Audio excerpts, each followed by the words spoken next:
अस्सलाम वालेकुम। पाकिस्तान के अंदर मिनरल्स को लेकर जो पेशन गोइयां चल रही हैं या जो स्पेकुलेशंस चल रही हैं वो ये है कि इस वक्त दो बड़ी ताकतें जो हैं वो पाकिस्तान के अंदर इन्वेस्टमेंट करना चाहती हैं और मिनरल्स को लेकर वो यहाँ से मादनियात को निकालना चाहती हैं। इसके अंदर सबसे बड़ी ताकत जिसका तकरीबन 60 अरब डॉलर जो पाकिस्तान के अंदर इन्वेस्ट हुआ है वो है चाइना। और उसके बाद अमेरिका के साथ जो ताल्लुकात बेहतर करने की कोशिश की जा रही है हमारी मौजूदा गवर्नमेंट की तरफ से और हमारी इस्टेब्लिशमेंट की तरफ से, क्या ये इस चीज का हिस्सा है कि हम लोग इमरान खान साहब को तो जेल के अंदर रखेंगे, उसके लिए चाहे आप पाकिस्तान की तमाम तर मादनियात निकाल कर ले जाएं।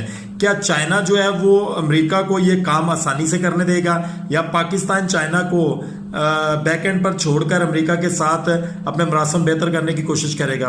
अमेरिका पाकिस्तान के साथ अपने मरासम क्यों बेहतर करना चाहता है और पाकिस्तान अपने मरासम जो है वो चाइना के साथ क्यों खराब करेंगे? काइंडली बताइएगा प्लीज।